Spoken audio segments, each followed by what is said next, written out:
If this mic screws me over again, I'm going to be really mad. You could even say it would cause chaos. Speaking of chaos, the new Dawson record, Chaos Now. Funnily enough, I was already thinking about talking about this record, and then that segue just made it all happen. We get a little goofy on this channel, don't we, guys? Don't we? Yeah, Dawson,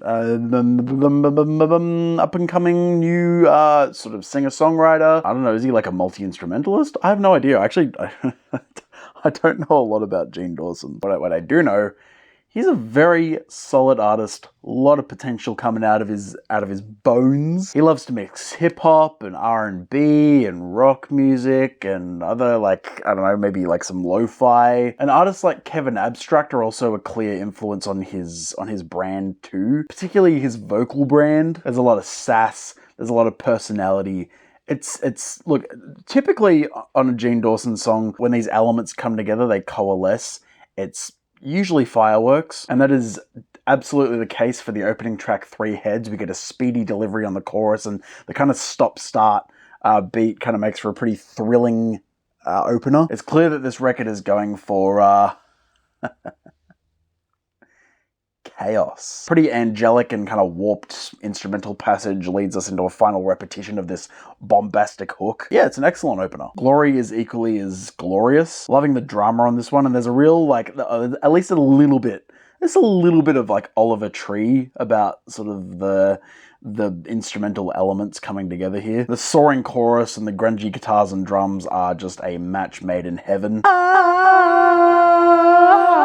Bad Fruit, by contrast, is this kind of interesting mix of Bon Iver, Hounds of Love era Kate Bush, and Riptide by Vance Joy. A very pretty finger-picked acoustic guitar. As the song builds, we get these like stabbing staccato strings. Some glockenspiel as well comes in and just gives it a little bit of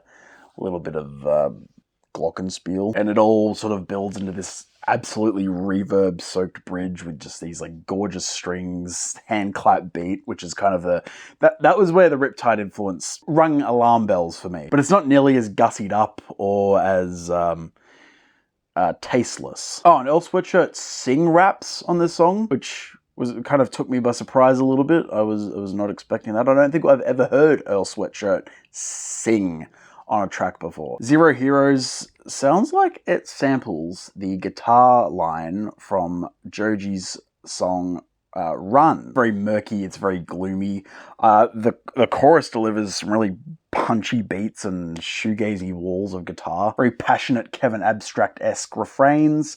It's just, what more do you need to say? Screwface keeps heading in that grungy kind of indie alt-rock direction with some down-tuned kind of Midwest style guitars. Very funky and at times kind of thrashing beats. Like it chops and changes so much. Like there are just so many things going on this record. So many elements all at once to think about. The Way Too High refrain sticks. I'm way too high. The beat change on this track welcomes in some kind of jerky, I want to say like some Modest Mouse-esque kind of guitar lines.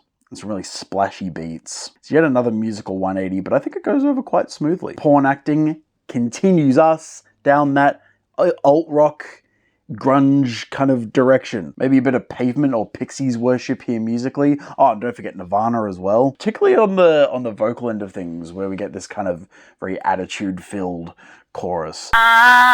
Sick of It is a driving new wave and synth punk rager. Lots of tight arpeggios, roaring chords, really fluid, muscular drumming. There's a bit of like Blue Album era Weezer with some of the very punctuated bits of guitar and drums. It's an amazing track. Lovely tune at the core. It's short and sharp, and it's just everything you need, nothing you don't. Pins and needles. Every single time I do a video like this, pins and needles. The closing track, Pirate Radio, is a bit of like an Irish jig. This album really is chaos. Waltzing acoustic guitar and drums, super pretty and really tastefully arranged. We get just like so many like cascading bits of fiddle and other string sections. Heavenly outro where everything coalesces into this final elegant statement. It's It's beautiful. I like it. And it's another kind of Bushian move, Kate Bushian, because it's kind of reminding me a little bit of like maybe a track like The Jig of Life off of Hounds of Love. Okay, that's enough Kate Bush references for this video. We love Kate Bush. Everyone loves Kate Bush. But you know who else we love? We love Gene Dawson on this channel.